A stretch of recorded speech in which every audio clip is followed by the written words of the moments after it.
Friends, let me tell you about a beautiful valley tucked beneath the towering mountains.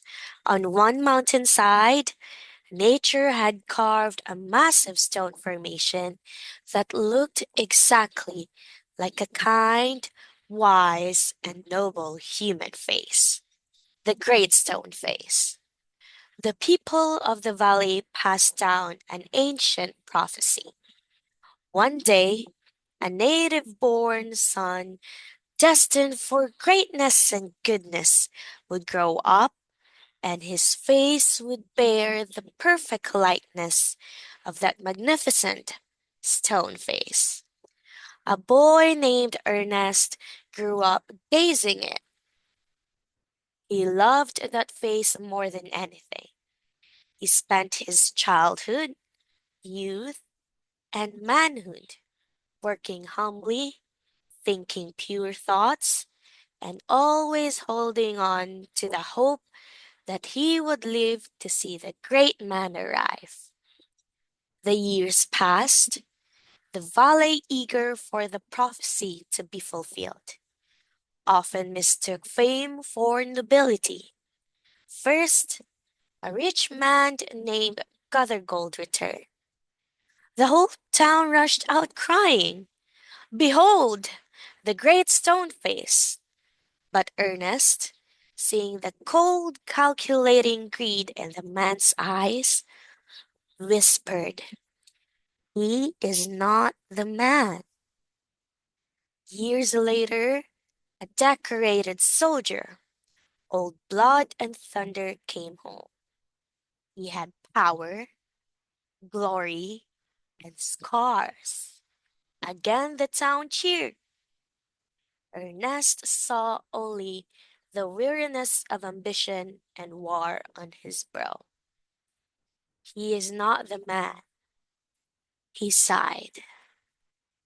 Later came the great politician, old Stony Feast. He had a commanding presence, but his face was too shrewd, too polished.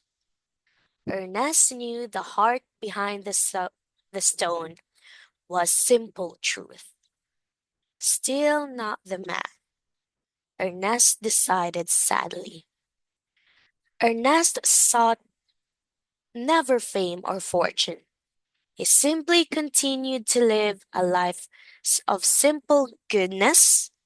He worked his land, spoke gentle words, and thought deeply about the stone face's wisdom. As he aged, he became the valley's most respected elder, known for his beautiful, simple words of hope and truth. One sunset evening, the now elderly Ernest stood on a hill to speak, the great stone face glowing majestically right behind him. The kind poet who had once disappointed Ernest was listening. As Ernest spoke, his face now etched with a lifetime of kindness, patience, and humility. The poet suddenly saw it. Ernest's worn, gentle features, his noble brow, and his kind eyes were the perfect living resemblance of the ancient, noble stone face. The poet leaped up and cried to the crowd, "Behold, behold, Ernest is himself the likeness of the great stone face." The entire crowd looked from Ernest's face to the mountain, and they shouted with one voice, "The prophecy is true!" But Ernest, true to his humble nature, simply smiled and walked home. He still believed that perhaps someday a better, wiser man would appear, and he would gladly welcome him.